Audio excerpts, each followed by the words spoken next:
Olá amigos, aqui é Cleron Andarilho e dessa vez eu vou fazer um vídeo diferente, porque como sabem, eu sou jogador de RPG, escrevi um livro e escrevi um livro de RPG também, um cenário. Então eu sempre gosto de lore, né, de histórias, onde dá para você explorar e usar para fazer RPG. Também sou fã dos filmes de terror antigo, tipo Jason, Freddy Krueger, etc. E no Sexta-feira 13 tem uma lore muito boa que muita gente ignora, ou às vezes não vê, etc. Então eu tô aqui para falar a lore completa de Jason, né, o universo de Jason, e espero que vocês gostem. Eu acho que é interessante, que aí vocês podem usar nas suas mesas, ou se você só achar interessante, né, bem legal, e talvez faça você rever os filmes também, já que a maioria dos filmes hoje em dia são uma porcaria.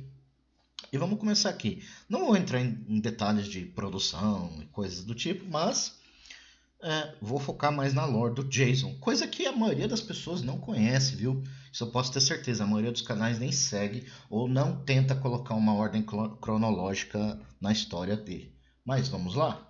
Começando com o primeiro filme, Sexta-feira 13, que na verdade conta a história, nem é do Jason, é da mãe dele, a Pamela Voorhees. Na história, ela tem um filho pequeno que estava num camping, né, chamado Crystal Lake, nos Estados Unidos. E o filho dela nasceu um pouco com o rosto meio deformado e um pouco meio com problemas mentais e tal. E as pessoas responsáveis para cuidar das crianças não prestaram atenção e ele morreu afogado. Pamela Voorhees acaba querendo se vingar. Tanto que no começo da história, o camping tinha sido fechado porque dois monitores, né, do camping tinham morrido e num fogo que aconteceu em uma das casas. Então, a maioria dos locais das pessoas próximas, né, que moravam próximos, diziam que o camping era assombrado, era amaldiçoado. Aí eles vão lá e tal, conhece a Pamela que trabalha na cozinha, que ela na verdade mora numa cabin, né? Numa casa próxima na floresta, próxima do camping Crystal Lake. E depois você descobre que é ela que está matando os monitores como vingança pelo filho dela.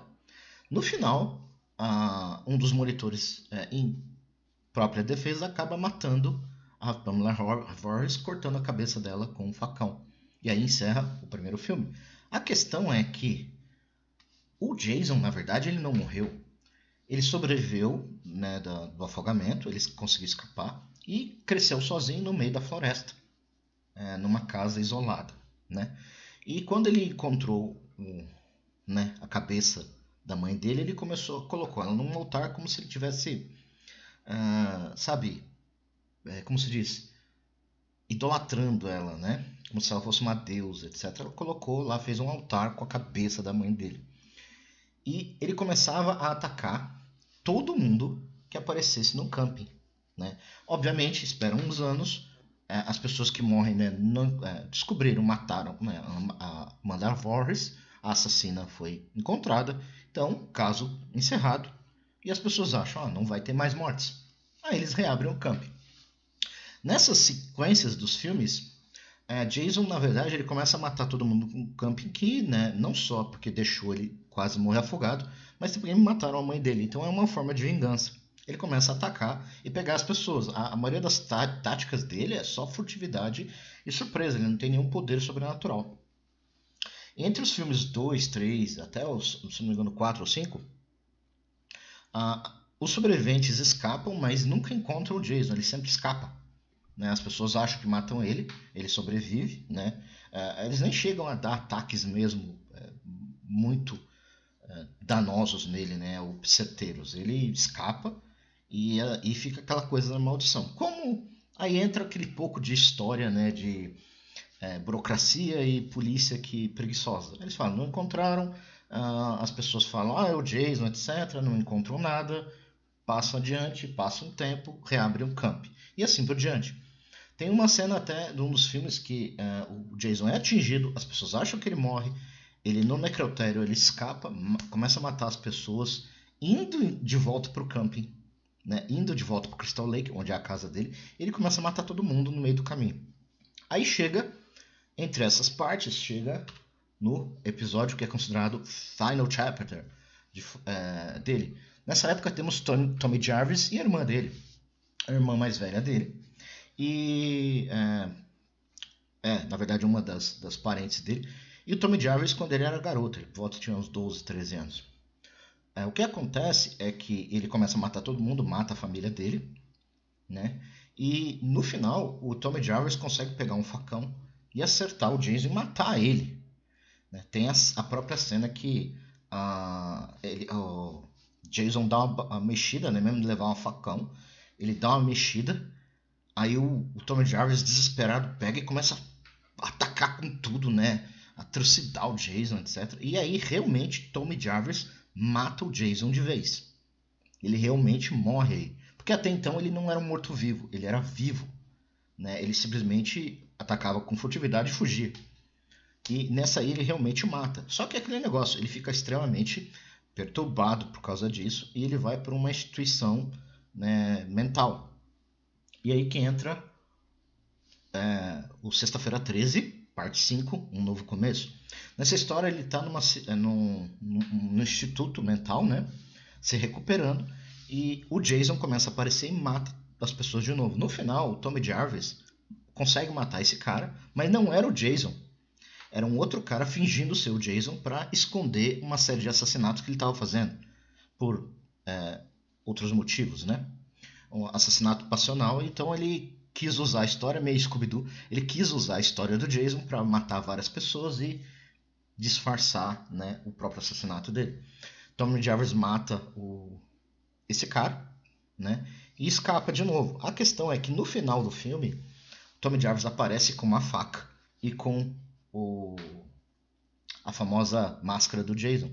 A questão é que uma das ideias era fazer o Tommy Jarvis se tornar o Jason, mas eles jogaram essa ideia para fora depois. E aí que entra Jason Vive, né? Que é a parte 6.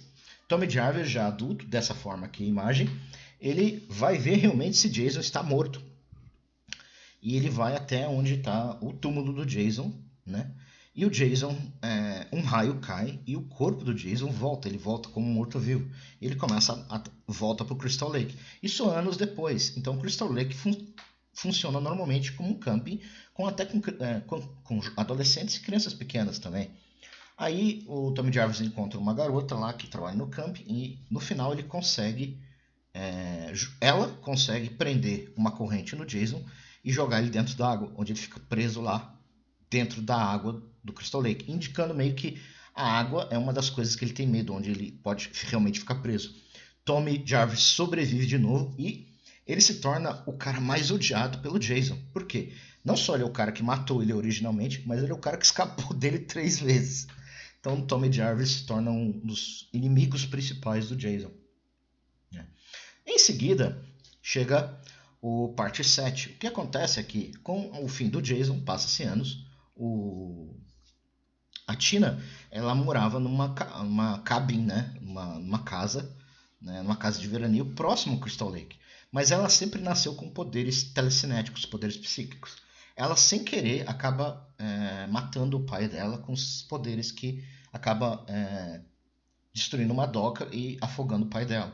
Isso deixa ela completamente, né, perturbada. Ela vai para uma instituição mental.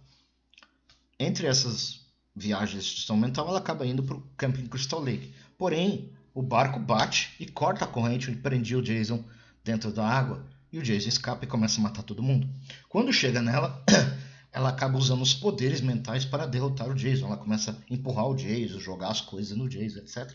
Até o momento que ela consegue invocar o espírito do próprio pai dela, que tinha morrido no Camping Crystal Lake, puxa o Jason e joga ele para dentro d'água de novo. Então ela é uma das segundas pessoas que conseguem realmente derrotar o Jason na sua forma, né, morto-vivo, né, com seus poderes psíquicos. E ela escapa viva. O outro seguido, que é o Jason vai para Nova York, né, o Jason vai para Manhattan, basicamente é um barco que passa lá, eles voltam no Crystal Lake e conseguem arrastar o corpo do Jason fora da água e ele começa a matar todo mundo. A questão é que as pessoas que fogem, elas entram na barca e fogem e param em Manhattan. Então o Jason acaba seguindo eles e matando todo mundo que atrapalha no meio caminho em Manhattan. No final, uma água de esgoto joga, acerta o Jason e ele é tomado pelo esgoto. Ele só vê um garoto, né, com medo, etc. né, deformado e com medo, porque ele tem medo da água. Né? Ele tem medo dessa cachoeira da água do esgoto. E aí encerra parte da história. Porém, eles voltam com Jason vai para o inferno. Aí que a coisa começa a complicar. O que acontece? Jason consegue voltar, Crystal Lake começa a matar. Só que acontece o seguinte, a quantidade de pessoas que ele estava matando era tão grande que aí a polícia e o próprio governo, o FBI, não pode mais ignorar. Não é uma coisa tipo, acontece uma cidadezinha pequena, tanto faz. Não, eles vão atrás. Eles usam uma garota, atraem o Jason e atacam ele com tudo, sabendo que ele era a história de que o Jason era uma espécie de morto-vivo, etc., se espalha. E eles atiram com todo tipo de armas, bazuca e destroem totalmente o corpo do Jason e acham finalmente Jason foi derrotado, foi morto. Eles pegam o corpo dele e levam para fazer as autópsias e depois enterrar. A questão é que não é bem assim. Um caçador de recompensa e famoso cara do oculto, do misticismo, Creighton Duke, disse que Jason não tinha sido derrotado ainda. Que Jason, por ser um morto-vivo, ele só pode ser derrotado de uma maneira mística. E ele fica falando, Jason ainda não morreu. E ele era um caçador de recompensa do lado oculto da história. Faz entrevistas, documentários, essas coisas assim. O que acontece é que realmente Jason volta. Ele começa a tomar o corpo das pessoas, né?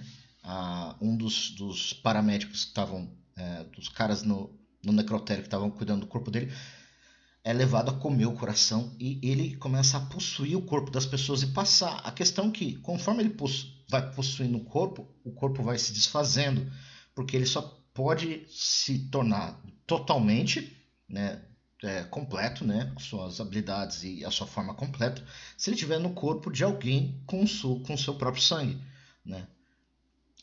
Aí ele começa a ir atrás dessas pessoas. Entre essas notícias que eles descobrem, né, na casa onde moravam os antigos Voorhees, eles encontram esse livro aqui. Adivinha de onde é esse livro aí? É o Necromanicon do filme Uma Noite Alucinante, ou Evil's Dead. O que fica implícito é que Amanda Kruger, numa tentativa... Pamela Voorhees, desculpa.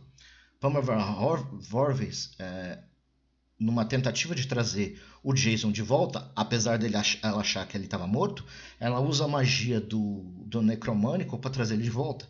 Isso encanta o Jason, que quando ele morre, ele sempre volta. Então, Jason é um Deadlit, uma espécie de morto-vivo semelhante aos Evil Dead. Por isso que ele não pode ser morto facilmente, né? Aí que você descobre que Jason tem uma meia-irmã chamada Diane Kimball. Ela trabalha num restaurante e Diane, ela é filha do pai do Jason, porque o pai do Jason teve o Jason com a Pamela Voorhees e ela teve com com outra mulher, que não é falado. Ou seja, ela é meia-irmã do Jason, ela possui o sangue do Jason. Jason acaba encontrando ela e a mata, mas é porque ele não estava atrás dela. Estava da Jessica Kimball. Jessica Kimball é a filha da Diane, ou seja, Jessica é sobrinha do Jason, de certa forma, entendeu? Só que a Jessica tem uma filha também, a Stephanie Kimball. Jason vai atrás do bebê para possuir, para tentar voltar, porque é um bebê, né, mais novo, e ele dá força total. E ele começa essa caçada contra eles. No meio disso, Creighton Duke joga uma adaga especial para Jessica e fala: somente um Voorhees pode matar o Jason, ou seja, somente por causa do encantamento que a Pamela Voorhees colocou no Jason, né, somente alguém da sua própria família pode matá-lo. No final, a Jessica Kimball, que também é Jessica Voorhees, consegue matar o Jason para sempre, enviando ele para o inferno. E aí encerra a história do Jason. Porém, chega Fred versus Jason. O que acontece? Em ambos os filmes, Jason tinha sido derrotado pela sua filha e Fred foi derrotada pela sua sobrinha. O que acontece? Fred estava fraco, ele precisava de uma forma para trazer medo para ele ganhar força e voltar para Elm Street e continuar com sua onda de assassinatos. O que ele faz? Ele usa todo o poder que ele tinha e traz o Fred de volta. E o Fred começa a matar todo mundo e trazendo medo e traz ele de volta no meio do caminho. Obviamente, eles não se entendem, começam a lutar e o que dá a ver é que No final do filme, o Jason sai da água com a cabeça do Fred, né? E o Jason tá no Crystal Lake. Porque a ideia deles era deixar o Jason no Crystal Lake, porque lá ele fica lá e ninguém mexe. Porque lá é o território dele. Já o Fred não, porque o Fred vai para todos os sonhos e pesadelos. O final do filme deixa implícito que ou o Jason realmente ganhou e matou o Fred carregando a cabeça dele, e o Fred dá uma piscadinha. Ou é o Fred que deixa o Jason num sonho dele, entendeu? Ele fica dá esse final meio ambíguo. O que a gente descobre depois, nos quadrinhos desses dois aqui, ó, Ash versus Jason versus Fred, é que na verdade o Jason tá no sonho do Fred. E ele tá lá. Então o Fred ainda tá vivo. E o Jason ainda tá lá. Só que o Fred ainda perdeu o poder. O que acontece? Ele vê, ó. Ele vai pro cabana do Crystal Lake, que tá a cabeça do Fred e a cabeça da mãe dele. Ou seja, o quadrinho é uma continuação direta do filme Fred vs Jason. O que acontece?